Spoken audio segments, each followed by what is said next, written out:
acknowledgement part. Not that acknowledgement doesn't matter and won't continue to matter, but it's been 9 years since the Truth and Reconciliation Commission published its far-reaching calls to action, and we really need to be moving into that action phase. And sad to say, from research that we've done or surveys that have been done by the Ontario Chamber of Commerce, we've discovered that large numbers of businesses do not even think that the calls to action apply to them, which is very problematical. And it's one of the reasons that the Chamber of Commerce, with its 1,000 members here in London, has kind of redoubled its efforts to help businesses understand how the calls to action apply and what they can do. Where we are right now as a Chamber of Commerce is really focused on economic reconciliation, and that for businesses, when we reflect back on the history of settler engagement with Indigenous peoples in this country, one of the central issues that plagued us for centuries was that Indigenous people were denied access to the settler community, business community. So for the business community to take actions to assist with the integration and access to our economy, that's a huge step forward. It's an action in and of itself. One of the things that we've done is partner with the Southern First Nations Secretariat, and if you're not familiar with them, I'd encourage you to check them out, look them up. They are an umbrella group that supports the 7 First Nations in our region. They provide a range of services, but there's 2 things in particular that we focus on right now with them. One, they have a job bank. We need every business in London to sign up for that job bank. In that job bank, you will find, and then post your jobs, because there are Indigenous peoples looking for jobs, and that's important that we support that. The second thing that they do is they offer a business services directory. So Indigenous businesses, Indigenous entrepreneurs, their services and their goods appear there. And before you want to reach out for any goods or any services, you should check that and see if there is an Indigenous business or an Indigenous entrepreneur that can provide that to you. So job bank, Indigenous jobs. Business directory, Indigenous goods and services. It's a huge step that the business community can make. It'll make a difference. Thank you. With that said, I am going to invite our Deputy Mayor, Sean Lewis, who really needs no further introduction, to come to the stage and offer some welcome on behalf of the City of London.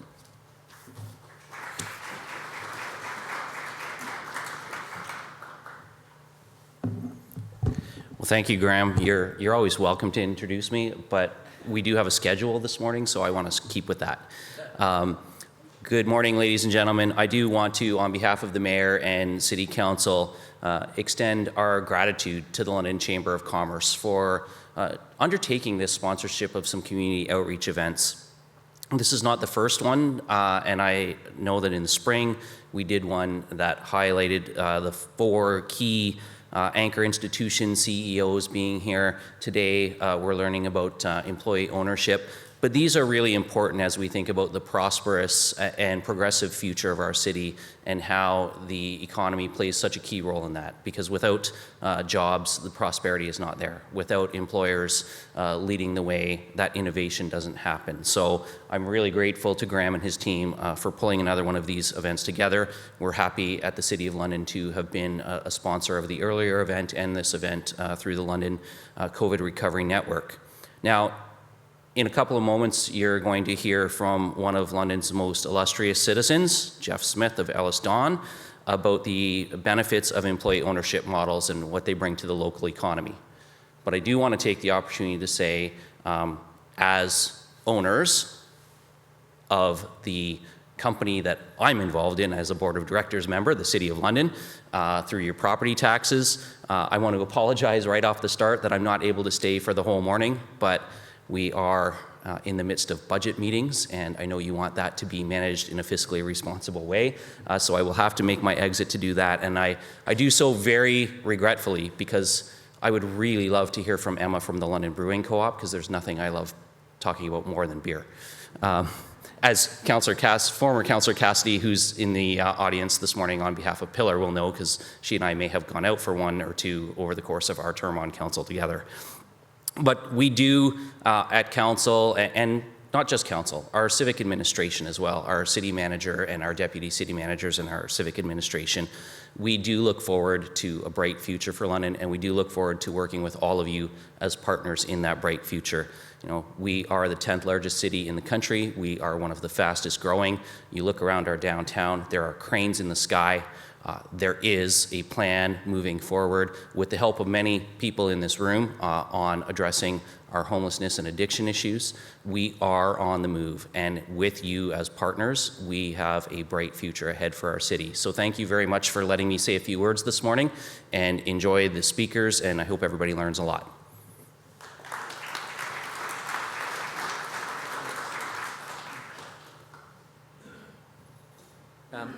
It's now my pleasure to introduce our MC for the proceedings, Heather Wright. Heather is a partner at EY, having joined in 1998. She offers tax planning and compliance services, and she has represented her peers on EY's Inclusive Steering Committee, which sets the EDI agenda nationally for EY. And those of you who know the Chamber will know how important EDI is to us. So we certainly celebrate that. She's also a member of the McCormick Care Group Board, and she is now the chair of the London Chamber of Commerce. So please welcome Heather to the dais.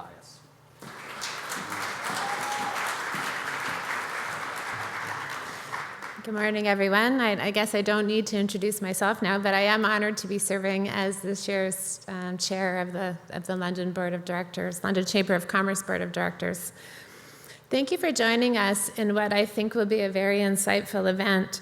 We have an exceptional lineup featuring a distinguished keynote speaker and panelists who will delve into the topic of employee ownership and why and how to consider this model with respect to business succession planning.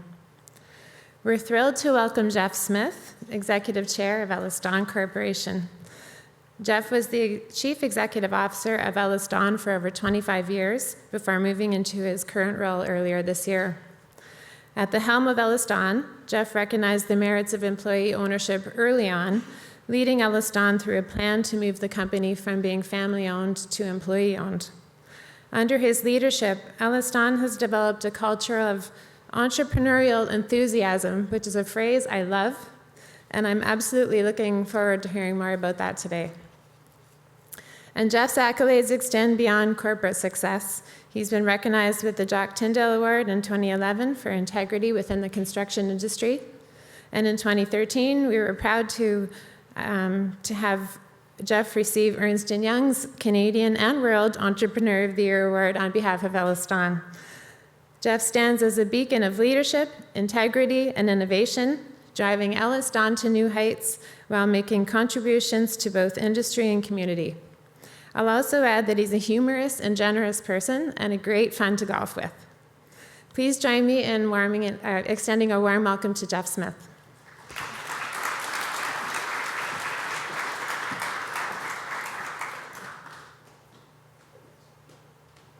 Okay, I'm getting there. Good morning, everyone. Okay, I can't see any of you, so I'll just look at my notes. So thanks, Heather. But I'm just going to tell you a story this morning. The hard work on this stuff is being done by my friend John Shell. I really believe the panel discussion is much more important than the work that they are doing to bring employee ownership into a legislative framework. So that's the key part. I'll just tell my story, but I have to tell a little commerce around it. It's the London Chamber of Commerce. I was worried last night, still worried a bit, frankly, that my speech is a little dry because of that. I was reminded, some of you will know of a recently retired lawyer in town named Peter Adams. He's helped me with a deal that was about 20 years ago. And I was frustrated, and I said to Peter, what do these people want? And he said, Geoff, there's only two things that motivate people: money and sex. And there's no sex in this deal. So I have to tell you, I'm going to do my best, but there's no sex in this speech. It's just the money. I'm also a little worried that I'm going to, that if I tell you about some of the great things that I'm really proud of at EllisDon, you'll think, there's a guy with a big ego and blah, blah. It's not that. I have to tell you, a lot of you have your own businesses or work in one. There's been a lot of pain, a lot of mistakes along the way. They had nothing to do with our share ownership program, which I think is the foundation of what we did accomplish. Some of you will have read in the paper about LRT messes on Eglinton and Toronto and Ottawa. I've got a piece of that. It's been really, really tough. And I actually think that it was the share ownership program that helped EllisDon get through it, as I'll try and explain. The other thing I think that's worth noting, and then I will get into it, is, and this is no exaggeration, EllisDon has had, until last June, a CEO who doesn't know how to estimate costs, who can't read plans.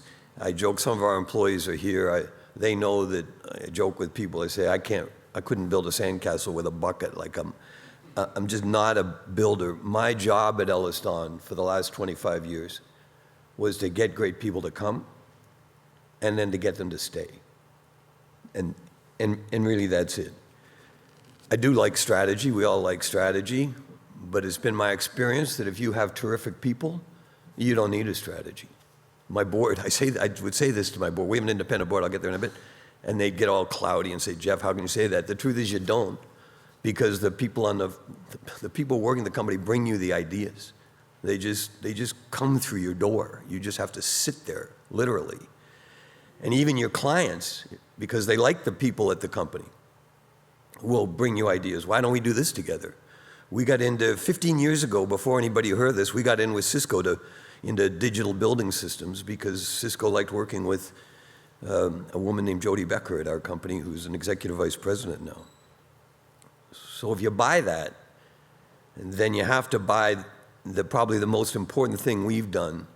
If I look back at the one thing I would say, I'm really proud that we did it, was our employee equity program, not just for the company, but frankly, I'm going to speak candidly here, for the Smith family. But let me give you a little context first. So here's kind of a bit of the story. I can't give you all the gory details, but I'll give you some. The company was started in 1951, a couple of young entrepreneurs. My dad was 27, and his brother Dave started the company. And for 40 years, they just had a terrific adventure. They were up, they were down, they were all over the place, they were back up. It culminated in 1989 with the building of what we still call the Sky Dome, which now it's got some other name. I can't remember what that is. That was the peak. The 90s were very tough on EllisDon. Some of you older people will remember all the commercial property crashed. Our clients all went broke. Olympia, New York, Cadillac, Fairview, all of them went broke. Governments didn't have any money. Interest rates were pretty high, about 14, 15%. We had big union problems. We had what I'll call, which is now a great luxury hotel you should go to. But at the time, it was a very misguided investment in the Caribbean. And of course, we were having a company-killing succession battle between my dad and his middle son, in which there were no heroes.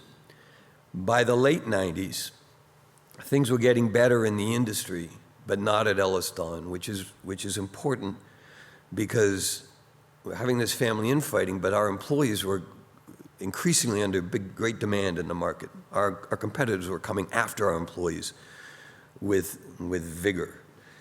So we were having a problem. We were down about 30% in revenues. We weren't making any money. Our reputation was suffering. It wasn't a great time. Long, painful story short, late 1996, my siblings and I got together, and my dad was about 74, I think, at the time, and we bought him out. And what we did was, I'll just tell you, there was a bit of a family trust in place, so that helped us with the financing, is the only reason I mention it.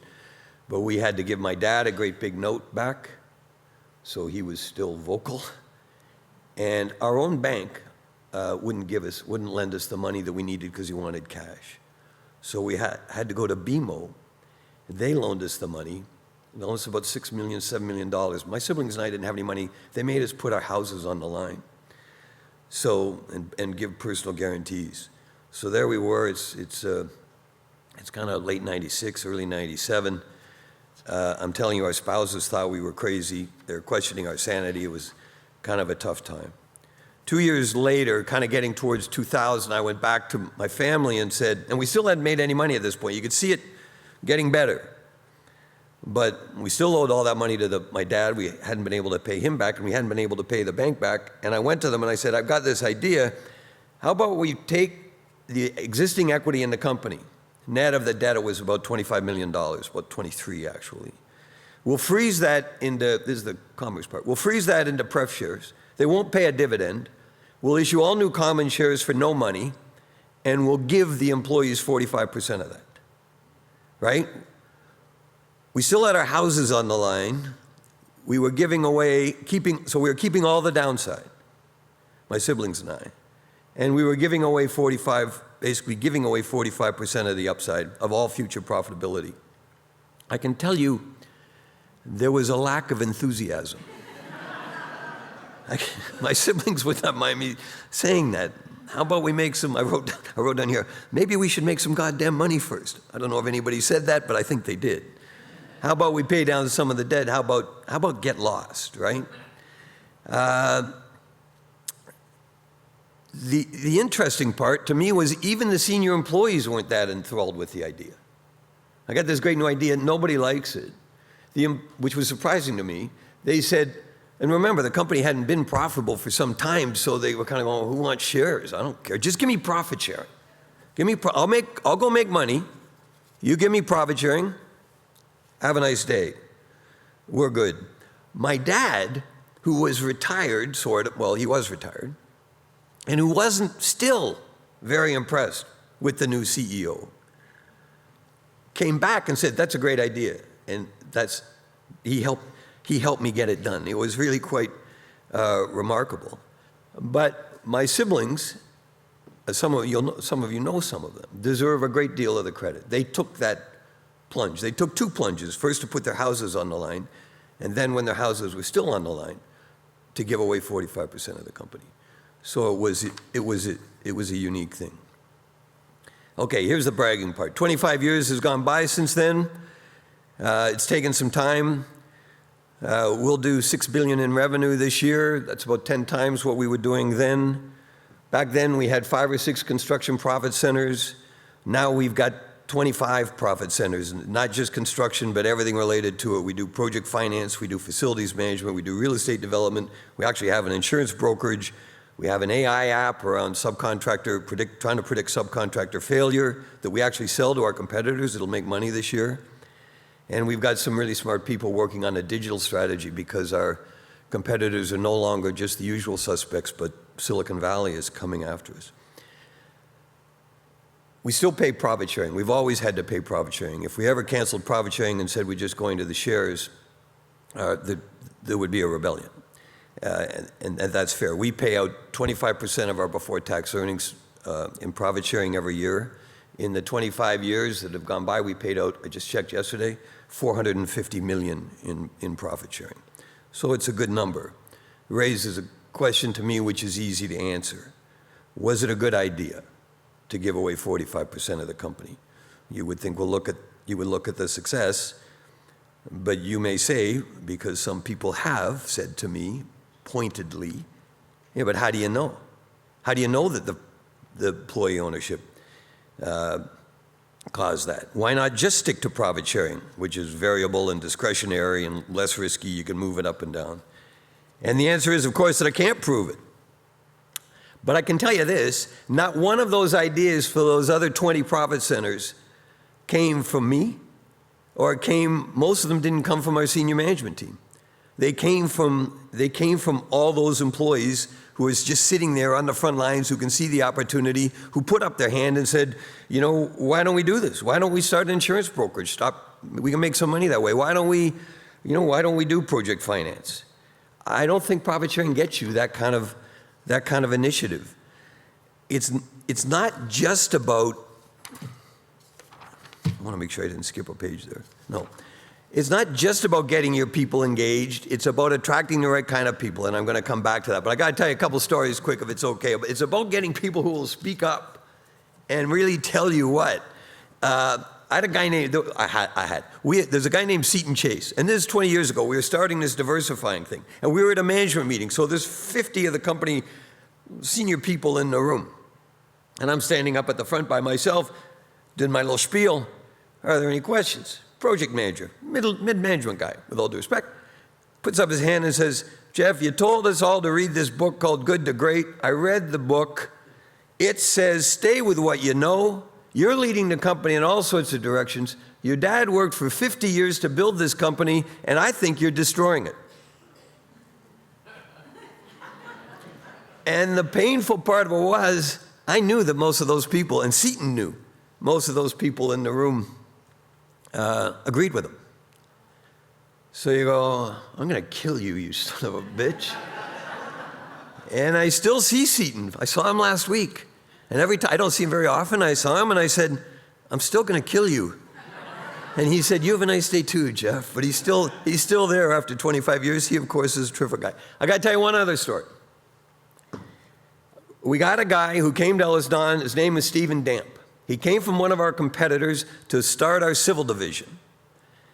The reason he came was because that competitor would not give him equity. We said, Steve, come on over, we'll give you equity. He got our civil division going. About 3 years into it, Stephen died of a heart attack about 3 years ago. It was just a great tragedy.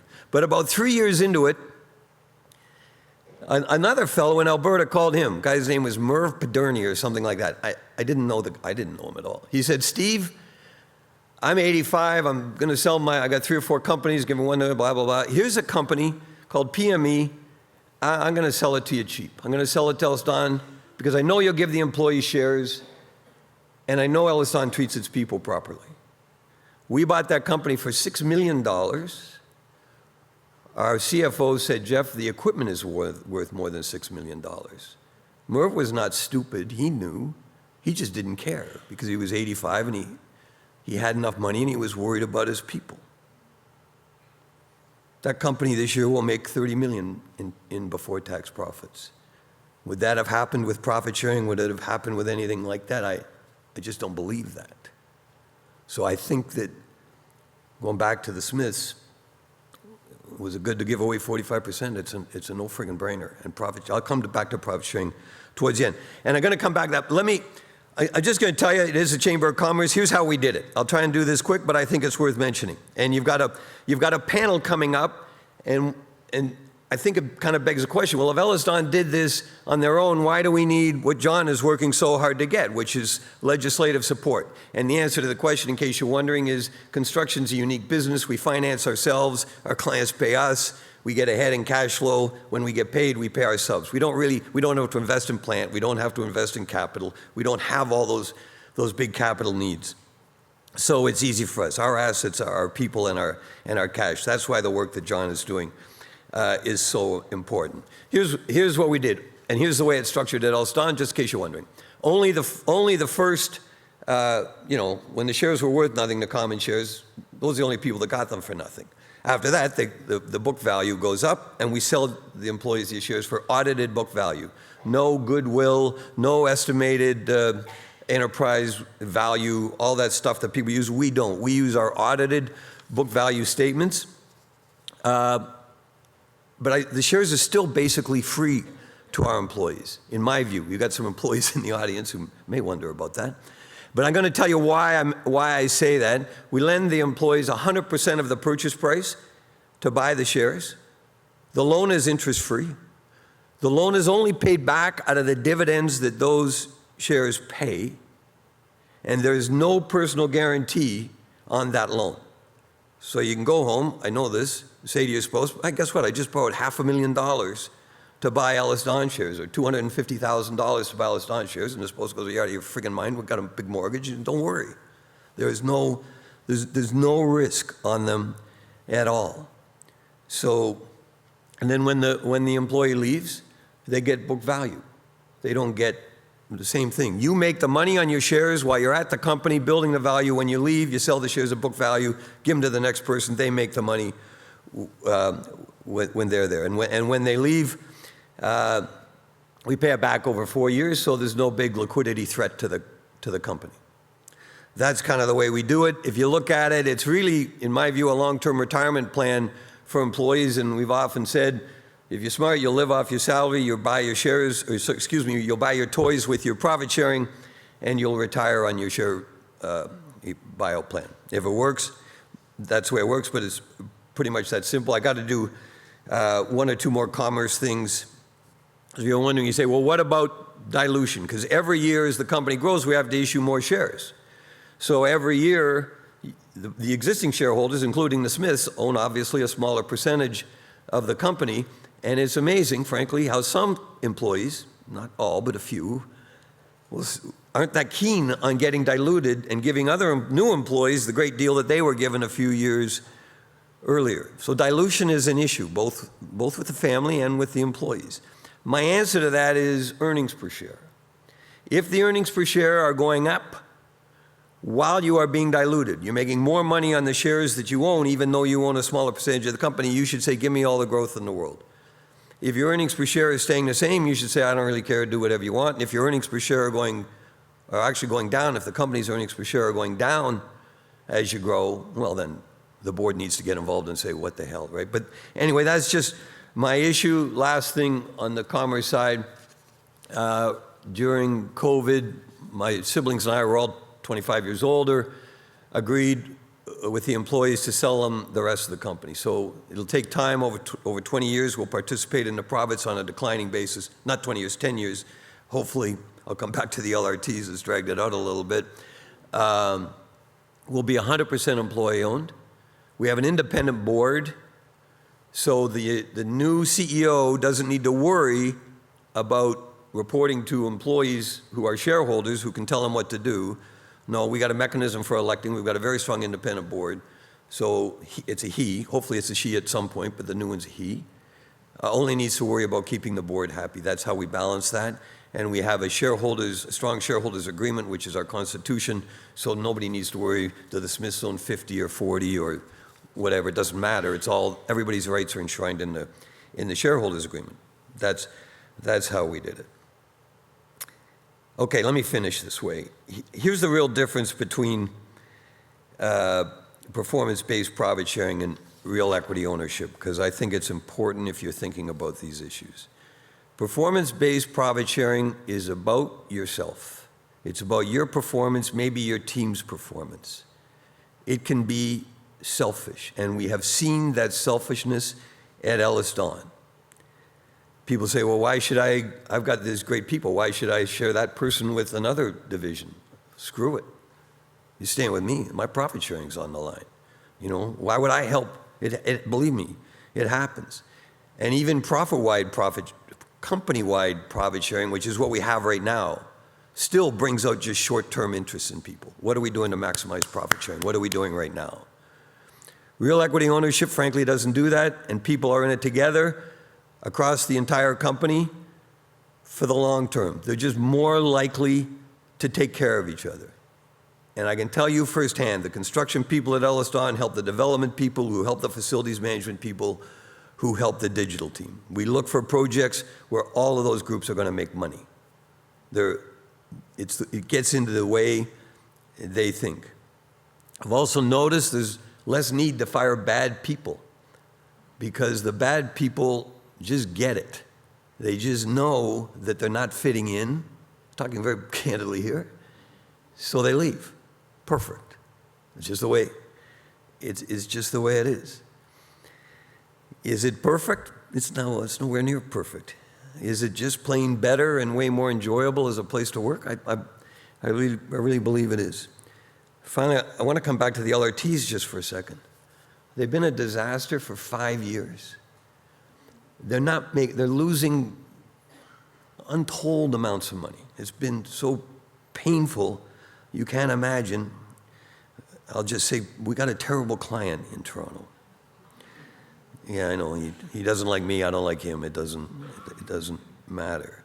But if you're you will all know staring down grievous failure is more important to our company's future than actually making money. You got to get by it, and you need your best people to get by it. And all of our best people stayed. Not one quit. So let me finish on an emotional note. We all know about Maslow's hierarchy of needs. We all know humans are more driven by emotion than by logic. And we know that all of us, you and me, we're looking for meaning in our lives, right? I've come to believe that meaning in your life comes as much as from anything as from caring. And I've learned that it's not so much what you care about, which is very important, but it's very much about who you care about. And it's not whether about the company cares for you, because I think that's condescending bullshit anyway. It's about whether you care about the other people at the company and whether they care about you. That's not bullshit. That's serious. My view, real employee ownership builds that caring. If you're not careful, profit sharing will tear it apart because people get selfish. You get a company full of people who care, and the very last point is, it's not so much about changing I've learned this, not so much about changing the behavior and the attitudes of the people who work there, although it is about that. But it's maybe more about the people you attract. The better people come to you. The ones searching for meaning, searching for more than just a job will come to you. The ones who care will want to work at your company, and they will replace the ones who don't care. And that, for me, is the secret. And in my wildest dreams, that's EllisDon. And so I'll say maybe there is more to life than sex and money, after all. Have a nice day.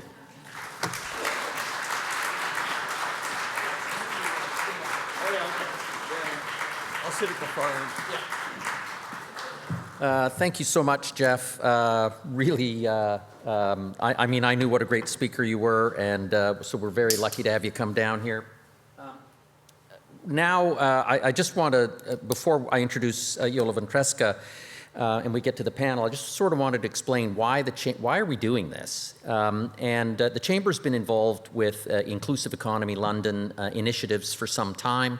As the Deputy Mayor pointed out, we did something with our anchor institutions at the beginning of the year, which was the first time those 4 CEOs had ever been on the stage together at any point in time, along with basically the city manager, who is the CEO of London. And in the case of employee ownership, through my work with John, who you're going to meet shortly, I've learned just how extraordinarily valuable it is to the community. And as a Chamber of Commerce, we need to be more inclusive in the types of businesses that we reach out to and that we provide, that we bring into the tent, if you will. So that's why we're doing it, and we're very lucky to have had Jeff come. And I should just point out, too, that the EllisDon, and I think in the early aughts, like 2007, was a business icon for the Chamber of Commerce, which is a hallmark of the growth that you experienced during that period of time. And then just this last year was a Large Business of the Year. So thanks, Jeff. Yeah. Mm-hmm. So it's now my pleasure to introduce Yola Ventresca from Lerners, our lead partner, our principal partner, sponsor today. Yola is the managing partner there. She has years of experience in litigation in all sorts of different areas, but there's been an emphasis, I think, on labor, employment, human rights, and health law. She's an executive member of the Board of Governors of Huron, I believe. Is or was a member of the Dean's Advisory Council at Western. Still? Yep, that's great. And one of the things I like about Yola, too, and why we have such a great partnership with our friends at Lerners is because how deeply committed she is to advancement of our community, of the legal community, especially with emphasis on equity, diversity, and inclusion. She's also keenly interested in mentorship and education, which the Chamber is as well. So before I bring you up, I got a note from someone who works with the Southern First Nations Secretariat. So, by the way, just burn that name into your brain, Southern First Nations Secretariat. If you Google it, it'll take you there. But the website is sfnsgetset.ca, and then you can set yourself up. So with that, Yola, please come to the stage.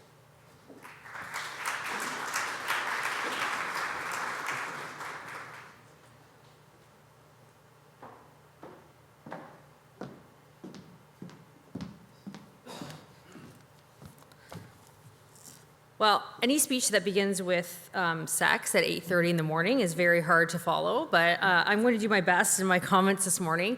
Thank you so much for having me. Thank you, Graham, for the very, very kind introduction. Lerners is just thrilled to partner with the London Chamber of Commerce again for this event. We see ourselves as kindred corporates, spirits in the corporate world. Our values align tremendously, and our views about what this community needs and what this community deserves push a tremendous alliance between our firm and the Chamber. So thank you, Graham.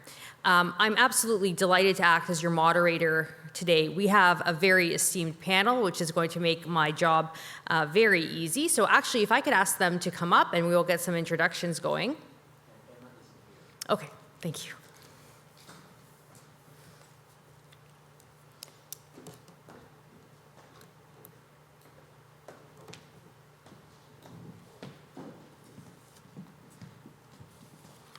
So we're thrilled to have Jeff stay with us. I was told that Jeff is going to provide the color commentary for this panel, having done it before. So thank you very much for staying with us.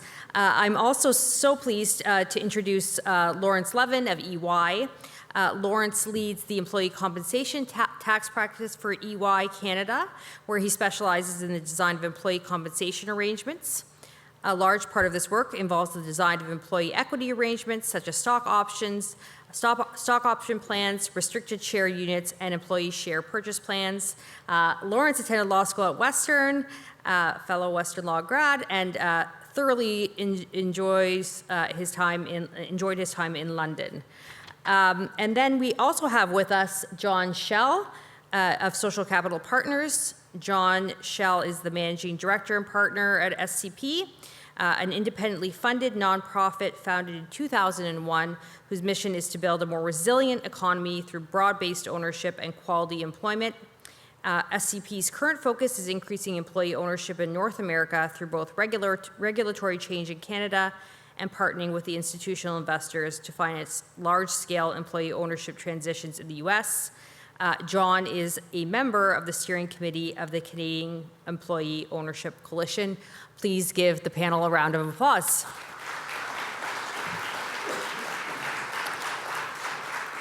I'm going to have a seat in a minute, but the way that this is going to work is that we have put together some questions for the panelists and selected one of our panelists to take the lead on the questions.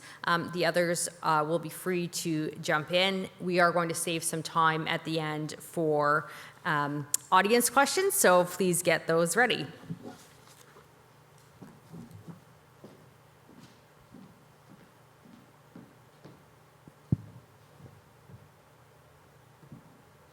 Testing. Can everyone hear us? Okay, perfect. So again, thank you so much to you all for being here today. Such an important topic and very, very timely. And given the amount of people in this room, lots of interest in what this panel has to say. I'm going to start on a very basic level and ask John, what is employee ownership? Give us a definition, and then after you've done that, why is employee ownership different in Canada than elsewhere? John. Thanks, Yola, and nice to be here. I'm back in London for the second time in a couple months. I was here for my 20th MBA reunion back in September, so it's nice to be back again. Look, first I'll start by telling you what it isn't, and I didn't normally need to say this, but a couple weeks ago, I was in New York for a conference, and I arrived at the customs area in Newark, and the customs guy said, what are you here for? And I said, I'm here for a conference. He said, sounds boring. And I said, yeah, that's probably true. And he said, what's the conference on? And I said, employee ownership. And he stops for a moment and he looks at me and he says, so you want to own employees? And that's the first time I'd heard that, but it concerned me. Of course, I told him, no, that's not what we were there for. So I start with that. It's not that. So look, employee ownership has a lot of different applications. And, Canada looks, frankly, like most other countries when it comes to this. So Canada has, and Lawrence will talk about this, stock option programs and, profit sharing and, phantom equity and all sorts of things that exist in the US and the UK and Australia and New Zealand and all of the other countries that have a similar legal structure. Where Canada is different is it doesn't have a thing that exists in both the US and the UK, which is a regulatory structure that allows for the transition of medium-sized enterprises, privately owned medium-sized companies, to 100% or majority employee ownership indirectly through a trust. So that structure exists in the US in the form of what's called an ESOP, or Employee Share Ownership Program. It's different from our Employee Stock Ownership Program. It's been very irritating that those two things have the same acronym, but they are different. In the UK, it's called an Employee Ownership Trust. And what both of these things do is allow the owner of a company, of a privately owned company, to leverage, to use a leverage buyout on behalf of employees, transfer the shares to that trust, and then the employees then own the shares by participating as beneficiaries in the trust. So again, ESOP in the US, EOT in the UK. Those have enabled a succession planning in a way that doesn't exist here in Canada. So in Canada, if you're looking to sell your company, you're usually talking to a private equity company or a competitor, and so we end up with more consolidation, we end up with more foreign ownership, but the US and the UK, they have a different choice. And the reason why both of those things work in those countries is, one, that they've dealt with all of the structural challenges associated with that type of transition. Some of you in the audience will know about that. Certainly Lawrence knows about that. EllisDon has faced that down. But it's really hard in Canada to do what Jeff did at EllisDon. And as a result, we have very few companies that are owned in that way. There's few in the construction industry for reasons that Jeff mentioned, but there's probably less than 100, maybe less than 50 majority-owned employee-owned companies in Canada. In the U.S., there are about 7,000, representing something like 14 million Americans who own $1.7 trillion in wealth in those companies. It's been a spectacular success and been around for about 50 years. The UK adopted this 10 years ago through their employee ownership trust, and last year 320 companies sold to their employees, a majority of their company to their employees, last year alone, creating over 30,000 worker owners in the UK. So these structures, they deal with this. Now, the reason why they're so successful is because governments in those countries have put tax incentives behind both of those programs to encourage owners to sell to their employees, and then other incentives that have made those companies better performers in the economy. So why have they done that? There are two main reasons. One is the performance of those companies. So in the US, it's been proven that those companies perform better, they grow faster, they are more profitable, more resilient in recessions. Obviously, there's tremendous wealth benefits for workers. The UK is finding similar results.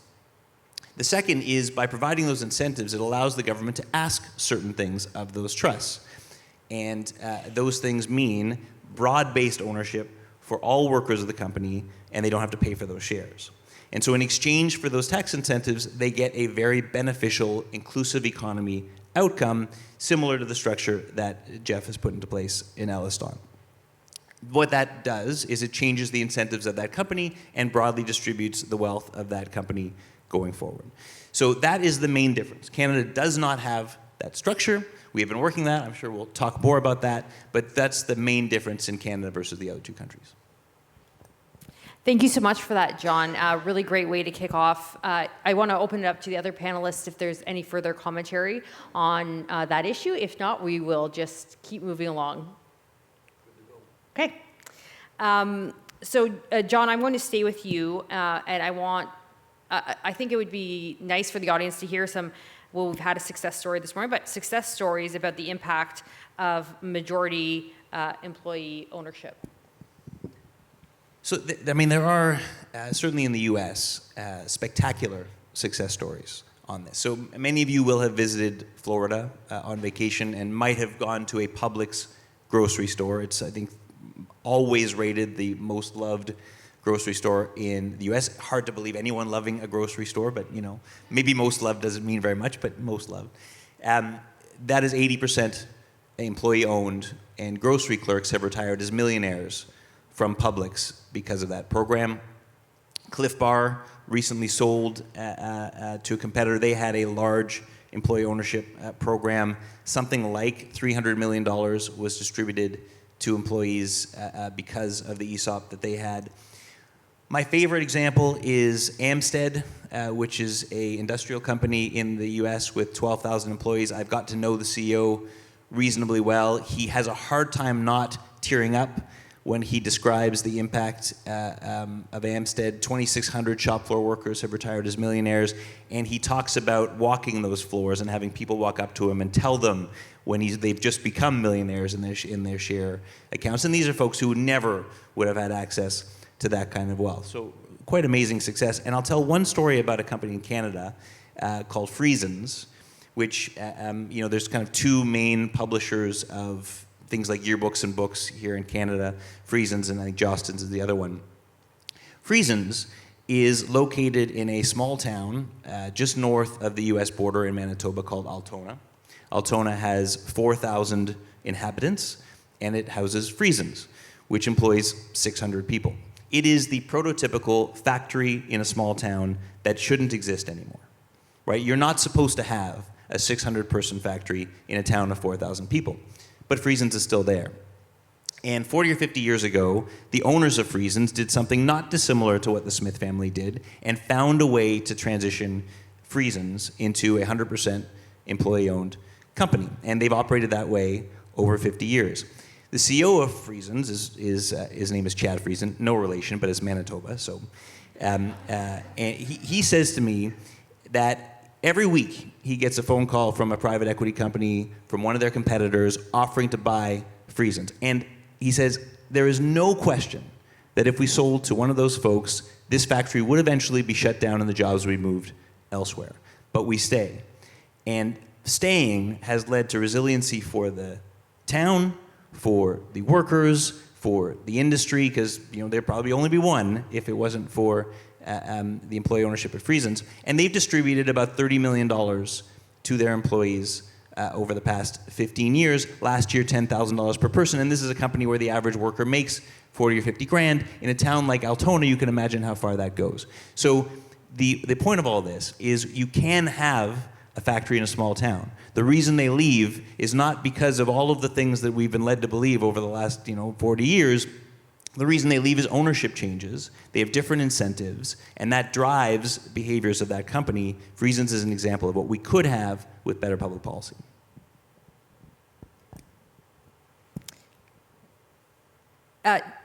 Jeff, I know you spoke about it, but do you want to add anything to what was just said, the comments that you just heard about these success stories? Anything, perhaps a lot resonates, and any other anecdotes you can share with us? I'm just sitting here thinking it doesn't really add to what John says, but I believe, I'm going to make a little speech. I believe there's a moral argument to be made here around the kind of society you're building.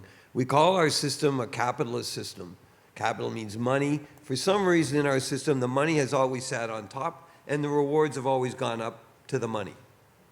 I just think that's not right. The people who put the money into the project, into the company at the beginning, like my siblings, they're entitled to a healthy return on that money. But they're not entitled to all of it. It's not moral. The people who are in the company making the money, once those shareholders have earned a reasonable, call it a healthy return, should get to share in it. We talked about profit sharing versus shares.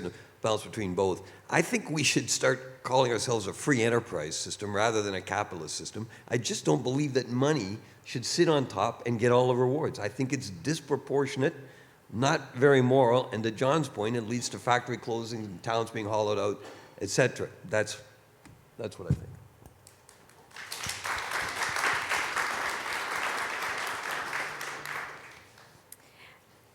I'm going to move on to Lawrence.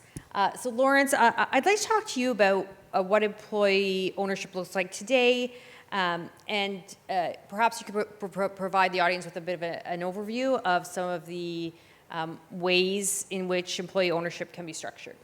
Yeah, thanks a lot. So just, I guess, to follow up on what Jeff said, I think there's sort of, well, in many circles, broad recognition that not all benefits should accrue to the owners of capital, right? That labor should share in the benefits, especially in situations where the founders have been, received a reasonable return. The question is, how do we get there, right? So right now, the way things are structured typically is you have various kinds of employee ownership programs or prospects of share ownership. And those comprise things like employees' stock options, whereby employees can purchase a share through the payment of a fair market value exercise price, or potentially in some situations they can get a share for free if they fulfill certain minimum requirements. So common example is if an employee works for a company for a certain period, like let's say 3 years, then they would receive a certain number of shares, don't have to pay anything for them. Now there's certain tax benefits in Canada associated with that. We have this regime under which if the company is what's referred as a Canadian-controlled private corporation, if an employee receives a share, they're not taxable at the time they receive shares, but they're only taxable at the time they sell the shares. And if they hold the shares for 2 years, they can get basically capital gains-like treatment. So there's tax incentives to do that. And we do see a number of companies, following that path. Now, there are situations where those types of programs are offered up to broad-based employees, so include a wide variety of employees. However, in a lot of situations, those types of programs are sort of concentrated towards the top of the organization. So, for example, the executives may be a level below, right? So that's sort of the common scenario, is that you would have sort of the top executives participating in these share-based plans, and then often, at lower-level employees, they perhaps get some sort of profit sharing, right? Which, to Jeff's point, arguably the incentives are not there, right? They don't feel like an owner that may not invoke the type of ownership mentality, even though the payment's sort of economically equivalent to a share. The other thing that we do see quite commonly with private companies is what's referred as a share appreciation right. Essentially, what that is the employee would be entitled to a cash payment equal to the increase in value of a share, sort of from the point of entry until some sort of later date. Now, it's a cash payment. The attractions with that is it's easier to administer, but the employee is not an owner, right? And the reason for that is often a lot of owner-managers, there's resistance to share ownership, right? Now, there are various ways to address that. For example, creating a new class of non-voting shares, having a shareholders agreement, but still a lot of owners are not comfortable with the prospect of employee ownership. So for that reason, what we often observe in practice is, especially in smaller companies, they go with these phantom ownership plans, which is sort of like economically equivalent to share ownership, but it's not real share ownership. So I would say those are the types of things that we see commonly. But to the points that were just made, I mean, there are a lot of excellent arguments in favor of extending ownership more broadly. The question is sort of how do we get there and how do we overcome a number of the pragmatic issues? Thank you. Just a quick follow-up question. You spoke about the resistance to the idea of employee ownership. Are there mechanisms or ways that you've seen be successful in terms of changing hearts and minds around these issues to get owners to look at the idea of employee ownership differently? Yeah, so usually the way the issue manifests is that, for example, you have an owner-manager who's been involved in building the business, and they sort of see it as, in a way, like their business. And what they're sort of worried about is sort of the idea that, let's say, for example, they want to enter into a strategic, they want to sell the company or something like that. They're worried that employees, maybe even if they have a minority position, that could cause issues and somehow prevent the sale from occurring.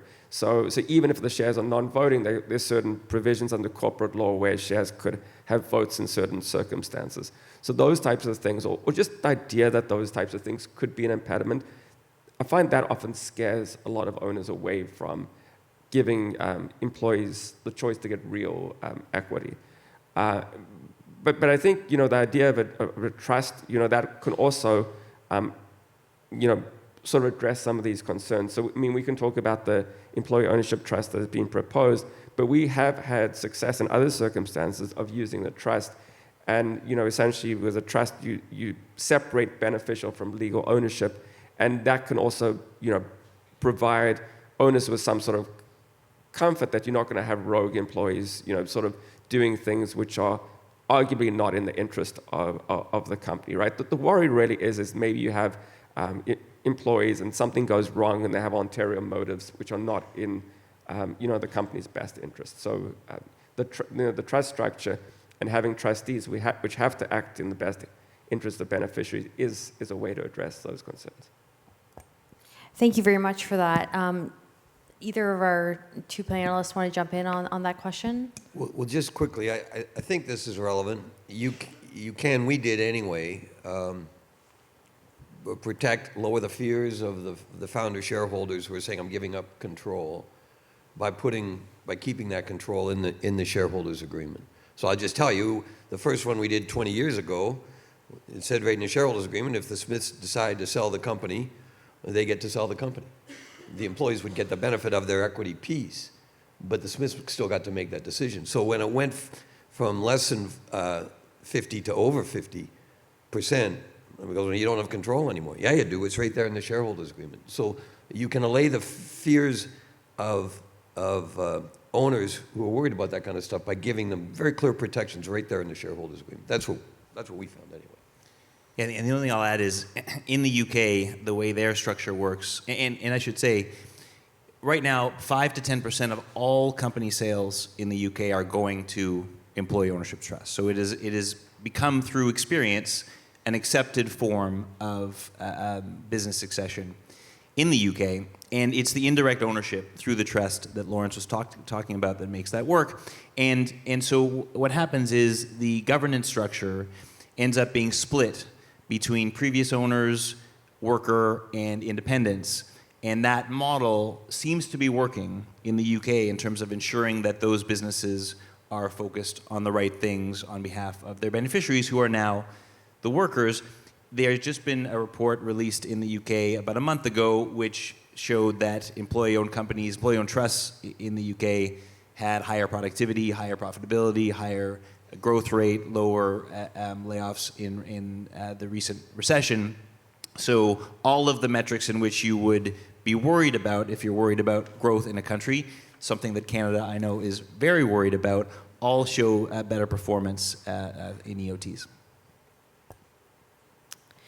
Thank you. And just, as someone who's exploring these issues for the first time, do the three of you believe that there is enough education, enough literature out there to educate owners about the advantages of this model?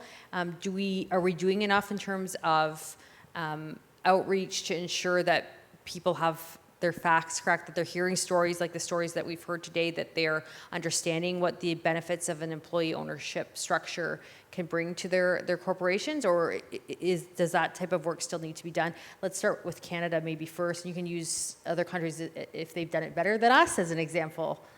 Well, I'll pass it to Lawrence, who will know more about this, about current structures in Canada. But there's really no point in Canada right now. I mean, there is no structure that makes this simple. So I think we may see legislation on Tuesday that will bring employee ownership trusts to Canada as of January 1st next year. Then it will be important for organizations like this, advisors across the country, to learn very quickly about what employee ownership trusts can mean for this country and start to educate owners about that. And that work begins on Wednesday if legislation occurs on Tuesday. We don't know if it will, but if it does, then we hope will ramp up our activity a lot faster than it happened in other countries. It took a while for the UK to ramp up to where they are now, but there's no reason it needs to take that long here in Canada.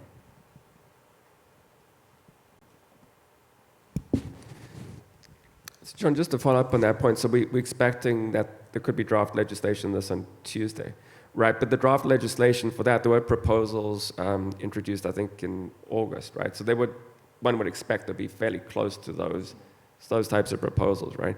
And so I guess maybe we should just spend a few minutes just thinking about those types of proposals and really whether or not they would be attractive to owners thinking to transition their company. I don't want to get into details about the proposals, but suffice to say there are a lot of rules, right? There are a lot of requirements around what an employee ownership trust is, distribution formulas, what types of businesses can be transferred, the governance structure. But I think, just from chatting briefly to you before this, seemed like one sort of gaping hole and maybe a big distinction between the UK, where you point out that it's, these structures have been a resounding success, is there is some incentive in the like tax incentive in the form of a 10-year capital gains reserve. Essentially what that does is allows like the selling shareholder to recognize the capital gain over 10 years as opposed to having to recognize it under 5, which is the maximum of 5 years, which is the existing legislation. But I guess the question is that enough, right? Is that enough? Is that 10-year capital gains reserve, is that enough to make this attractive to an owner, right? Because there are certain risks, right? If you're selling to employees, there's potentially a risk that you're not going to get paid, right? Because you're dependent on future earnings of the business. You have to sell more than 50%. It's questionable whether you would have the ability to, control the company afterwards, right? And you would be interested in controlling, if a lot of your money remains outstanding and may not be paid, and you have to pay tax on something which you never receive, right? So maybe we can just talk a bit about, what other jurisdictions have done and what we would really need to do in order for there to be good uptake. Yeah, so the basic answer to your question is no, right? So what was proposed in the budget, which is this reserve thing, nobody thinks anyone's going to care about. So without additional tax incentives in Canada, we don't believe there will be significant uptake. We think there'll be some uptake. We think it'll be quite low. It's not like we don't have experience for this. In the UK, prior to 2014, they had an employee ownership trust-like vehicle that had no incentives attached to it. And something like 5 companies a year did that. 2014, 2012, they had a big commission to say, how do we increase employee ownership in the UK? They came up with a bunch of recommendations, which included, if you sell to a majority of your company to an employee ownership trust, you pay no capital gains tax. All right, that was the recommendation that was adopted by a coalition government in 2014 in the UK, and that has resulted in a massive increase in usage of the EOT over those years to the point now where, as I say, over 300 companies a year are doing it. The government, we've done an exhaustive search, and there hasn't been a single article written that's been negative about employee ownership trusts in the UK. There hasn't been a single blog post of anyone coming out against those tax incentives. And the reason is because the major beneficiary of those tax incentives are the workers themselves. And so, the study that just came out absolutely proves, without a shadow of a doubt, that that's who will benefit. And so every major political party in the UK is supportive of these types of arrangements in the UK. In the US, politicians from Bernie Sanders to Ronald Reagan have spoke out on the benefits of the ESOP structure in the US and the tax advantages, which are similar, a little more complicated, but similar to the UK. Canada's legislation provides none of those things. Now, to take a step back, the reason why we are doing this. So as you know, social capital partners, nonprofit focused on broadening ownership in the economy so that more people benefit, is because we are very worried about where things are headed, right? We have an economy that is consolidating more and more every day. We see the outcomes of that in our grocery sector. And whether or not you agree with the fact that the politicians are bringing the grocery CEOs to, the truth is that sector is very consolidated, like many other sectors here in Canada. We have more foreign-owned private equity buying Canadian companies all the time, and that's a major worry for the future of economic resilience in this country. And so us and a number of other people, a number of other leaders in this country have got together in the Canadian Employee Ownership Coalition. We have almost 100, Jeff Smith is an advisor to that. Graham was an early supporter of that. We have folks across the country who recognize the challenges that we face and the upside here.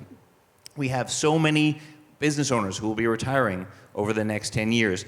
5 million Canadians work for 140,000 small and medium-sized enterprises that are privately owned in this country, and something like 2/3 of those are going to sell in the next 10 to 20 years. Who are they going to sell to, and what is that going to mean?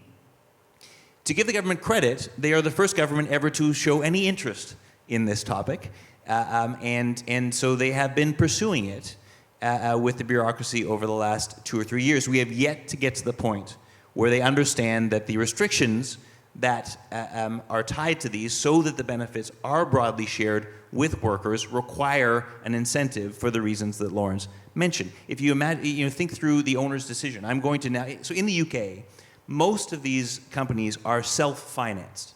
So the owner says, I am going to lend the company the money required to buy my shares, and I'm going to get paid out over time. Obviously, there are major risks to that, right? And the reason why they're willing to do it is because of the tax incentive. So that pays for the risk that they're taking on and the extended amount of time that they'll need to spend on it. Slowly, I think, political parties in Canada are understanding that that's the trade-off that needs to be made.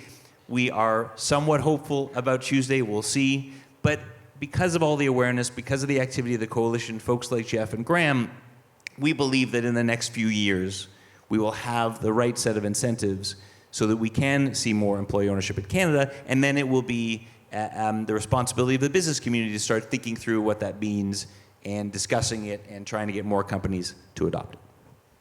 Can I just add one thing? Just sitting here thinking, obviously, John just made a great point. So the legislation is hopefully coming. The legislation is commercial and value tax driven.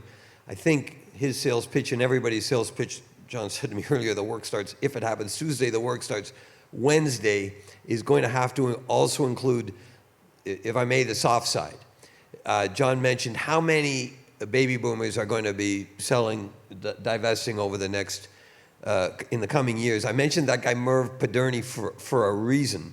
There's a guy 85 years old who just said, I don't care, I've got enough money, I want to take care of my employees now. I think if we can get, there will be a lot of people like that. But if you go out and sell both the tax side, which is crucially important, but also the soft side, hey pal, do the right thing. I think there's a real pitch there and a lot of people will take it up. So I think both sides are important. Thanks. A very fascinating conversation. Maybe we'll pick up some more of that in the Q&A. Lawrence, I want to shift back to you and talk a little bit about some of the tax issues that come along with employee ownership. Perhaps you could give us a broad overview and then drill down on those that you think are most significant and that we should have our eyes on as we move forward. Yeah, sure. I'm not going to make this into like a tax lecture or anything because, it's 9:30 in the morning and I'm sure you guys have only had like 2 cups of coffee. There's no time of the day. There's no time of the day. Throw in sex. Yeah, I'll weave that in. So anyway, so just very briefly, I mean, the thing with a trust is what is it? It's a relationship where there's a separation of like legal and beneficial ownership. So the trustee holds legal ownership to the shares, and the employees in this example, they're the beneficial owners. They share in the income and capital. So there's some important attributes about tax of a trust. So one of the things is that any income earned in the trust is taxed inside the trust at the highest tax rate. Like income, that's like 53.53% in Ontario. It's a high rate. unless it's distributed to beneficiaries, right? And in which case it's distributed to beneficiaries, it's taxed in the beneficiaries' hands, which would be lower than 53.53% or to the maximum of that amount. So that's the first thing. You've got to be cognizant of the fact that the trust may not be an efficient structure. So the issue that comes up with employee ownership trusts is that, look, where's the trust going to get the money to buy these shares, right? So I guess there are two possible scenarios. One is that the owner lends the money to the trust. Another common scenario would be that the business borrows money from a financial institution, right, and then sends the money up to the trust, and the trust uses the money to buy, I guess, some of the shares from the owner so they get some liquidity, right, and they can go and buy their yacht or whatever, right? So the thing with that is, though, let's say, for example, there's interest on a loan from the bank, right? They pay interest, right, and the interest rates are going up. So what you want to do always is you want to have that debt at the level where that debt can be deductible against income, right? Now, the problem in the trust is if that debt is in the trust, what income does the trust have, right? They just have the dividends which are received from the business. The problem is those dividends have already been taxed at the corporate level, right? So you're using sort of like after-tax income to pay, to offset the interest expense. A more efficient structure, which is typically what's done, is what we call tax lingo. You push down the debt to sort of like the company level, so the company can deduct that interest expense against income from the business, right? So that's usually what you want to do, right? So you want to try and have a structure where the debt is at the correct level. So that's the thing. Another issue with trust is what's referred as a 21-year deemed disposition. So trust, the idea here is that the government doesn't want taxpayers to defer taxation forever. So with a trust, when you hit 21 years for certain types of trust, there's what's referred as a deemed disposition, the recognition of income. Now, an important attribute about the proposals is that there's an exception to this 21-year deemed disposition, because that doesn't work with this type of trust, because that would mean its life is limited to 21 years. And the idea with this is these trusts continue for a long time, right? So that's an important thing. It's necessary, right? Because without that, it's kind of a non-starter, right?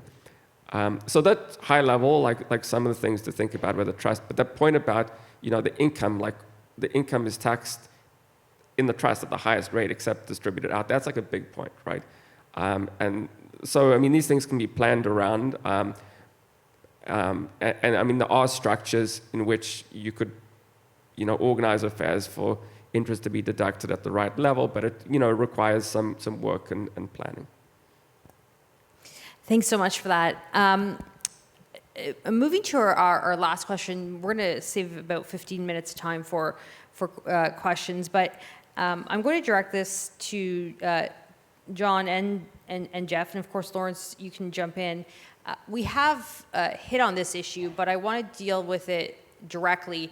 What needs to happen in Canada, like top 3 things in your mind, for Canada to have comparable success to the success we see in the US and the UK with respect to employee ownership?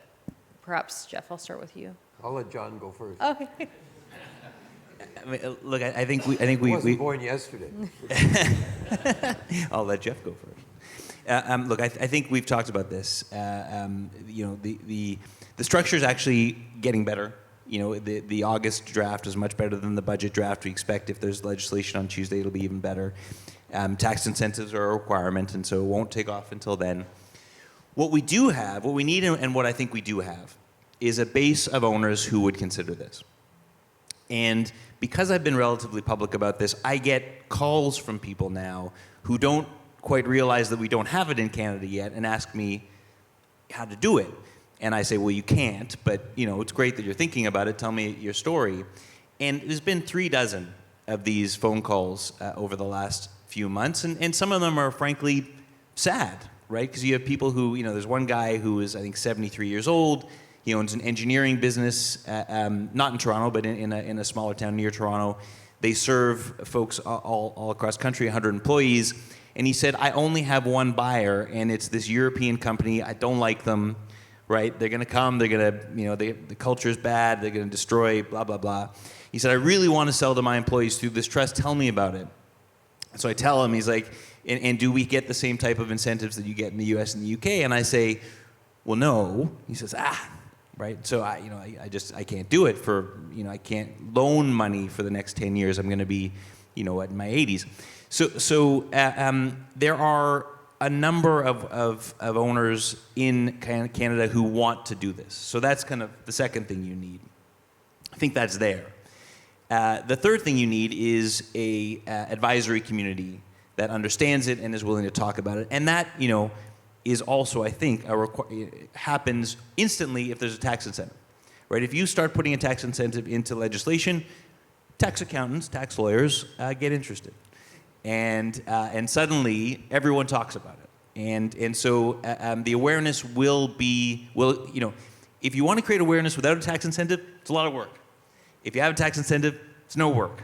So those three things are all likely a result of whether we have the same type of political will and robust policy that they have elsewhere. This is going to sound like a bit of a mutual admiration society, but I'm going to say it anyway. That Canada is very lucky. So John Shell and his partner Bill Campbell just decided, you can look at John and say, well, you're kind of a young guy, MBA, had some success, just decided this is important to Canada's economy, this is what he's going to do. They're making all the difference. A small group of people, like 2 starting, and now he's got more, as you heard, are just making all the difference. What's needed, he said it also, I'll just repeat it. You need the legislation. You need the legal and accounting community to be aware of it as quickly as possible. You got to get some momentum. That's why he mentioned those other companies, I believe. And we're going to need a marketing communications effort. Got to put this guy, what was his name in Manitoba, Friesen? You got to put him on the road. You got to put some of these other, to tell the stories. The chambers have got to tell the stories. You're going to have to hit the ground running. If you get the momentum going, then it goes. I don't have anything else to add. No, I think so. It's 100%, and I will, to make it to complete the mutual admiration society, Jeff. I'll say that we could be here all day. We could be here all day. When we started down this path in, I think it was 2019, Jeff had actually just written a blog post about the philosophy of ownership and capital and the distribution. We didn't know Jeff at the time, and it was a boost, right? Because he wrote about what he said earlier about returns to capital and returns to labor, and and how ridiculous it is the executive pay at public companies and all of the different things that everybody knows, but nobody seems to be able to fix. And it really was a proof point for us that the business community will get behind this, can get behind this, that there are models for people to follow, there's philosophy for people to follow, and that happens in the US and the UK.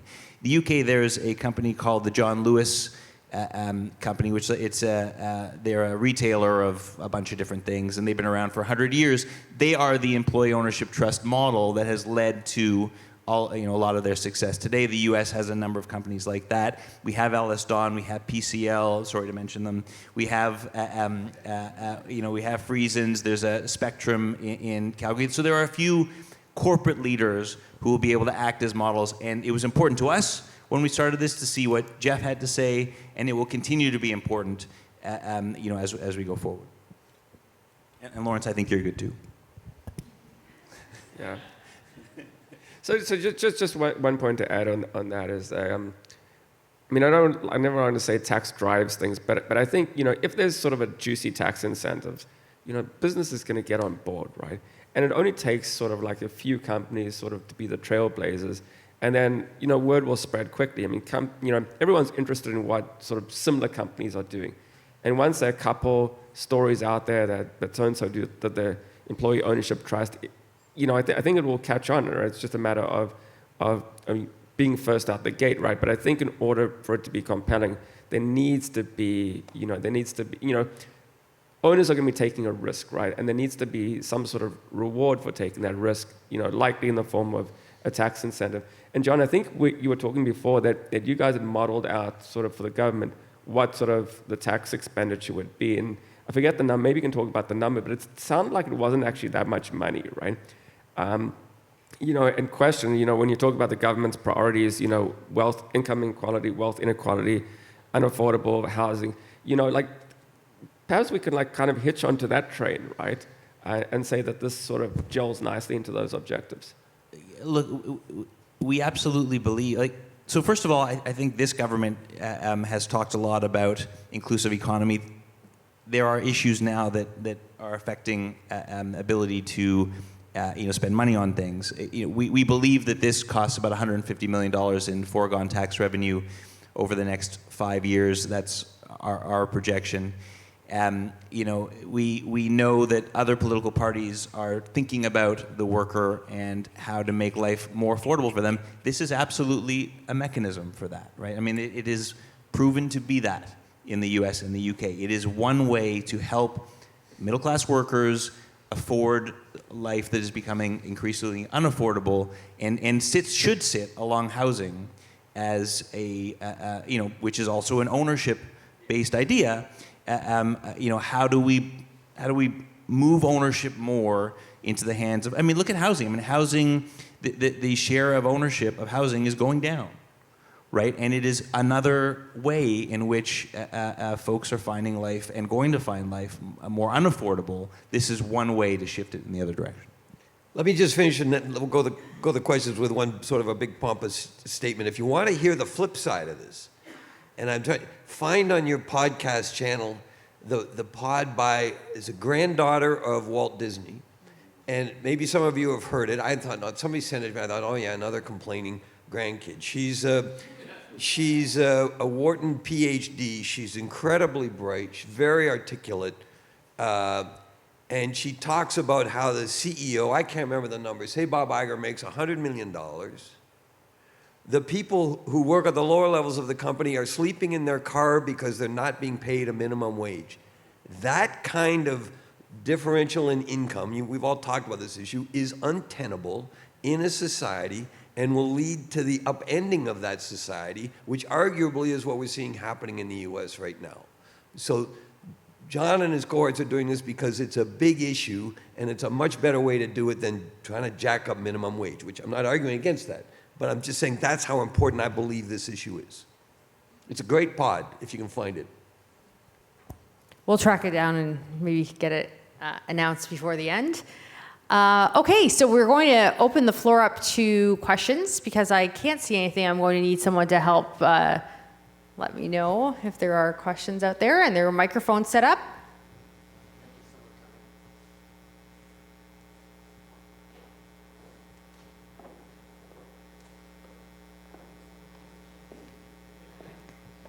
Good morning.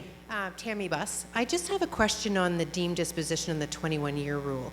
Is that the same in the UK and the US? And if so, what are they doing to, I know there's a very complicated structure to try to make that work, but is there a more simplified ruling in the US and the UK versus what we have here in Canada? So the UK did have the 21-year deemed disposition issue, and similar to what's being proposed in Canada, they made an exception for employee ownership trusts in the US. I think they turned it into 125 years in the UK. Here, the proposal is to just eliminate entirely so EOTs, in the proposed legislation, EOTs will not be subject to the 21-year rule. In the US, their structure is different, so it doesn't have that. So none of the structures would have that deemed disposition.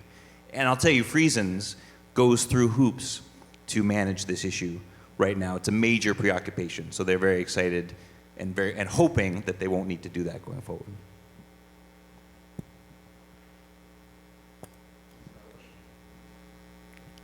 Is that Heather? Hi, it's Heather. Just following up on that, do you think there would be a way for companies that already have an ownership structure like Friesens, like EllisDon, to transition into the rules? Well, I don't think there's anything under the current proposals which help with transitions, right? And that would certainly be something which would be very welcome, right? So for other trust structures to be able to transition, I think that's that really is sort of a glaring hole in that proposals. Yeah, I think that's right. I think Friesens is thinking it through. It will depend on the rules. They would like to be able to do it. But it's not the focus of the legislation. There's only like I say, a handful of dozen of those companies. So, we'll see, but that isn't a focus of the current rules. Hi, good morning. Me? Okay. Yeah, go ahead. Sorry, I just thought there was another mic. Hi, my name is Jody Simpson. I'm a small business owner. Super inspired by the commentary today. I'm so grateful for the Chamber to bring this to our attention today, and I hope that the Chambers across Canada really pick up the gauntlet and be a driver to get this into the discussions with many of the companies who are in that transition stage. Today, we're all in this room. We have advisors here. We have small business owners. We have, leaders in the community here. What can we all individually do today to support this initiative? What can we do today with our communities, in our circles of influence to support this? Well, look. Let's see what happens on Tuesday. If it's bad, which it may be, what has surprised me, so I have not ever been involved in, kind of advocacy like this until this process. What surprised me is they actually read letters that they're sent, right? Politicians do. And they actually respond often to people who send things in. So there is a lot of power in writing to Minister Freeland. There's a lot of power in writing to your local MP about what this would mean for you as advisors and as owners, what you think it could mean for the country, and why you care about it. And we at the Canadian Employee Ownership Coalition, we have a website called employee-ownership.ca. Better to follow us on LinkedIn because we're small and often don't update the website, but it's there. And we'll often write about what we think is important and how people can help. So there are ways you can get in touch with us, but it actually matters to write and to your local MP. And if your local MP is not in government, this is a great time to write to them if they're members of the Conservative Party or the NDP, because they are forming their platforms for the next election. It would be wonderful if there was an employee ownership section in the platforms of every major political party, and that happens ahead of time. These are, of course, things I've learned. It's very rare for a policy like this to come in from left field, which is where we've come from, and be adopted by government. So again, you have to give the government credit for that. Almost all of their policies will come from their platforms. And so it is actually a really good time to start talking to people about why this is a good idea. Thank you so much. Sorry, just a follow-up on that, John. So you often, as you're saying, it pays to write in. I always used to think, the government gets thousands of letters and stuff. And it's true, they get thousands of letters on certain issues, but on this issue, I don't think they're getting thousands of letters, right? Maybe they're getting 20 or 30, right? So there probably is a good chance that your submission will be read. And the other thing, just thinking about it like politically, right? It's tough, I guess, for a political party to sort of disagree with the idea of broad-based employee ownership, right? Wealth inequality. I mean, sort of politically, it's not expedient to disagree with this, right?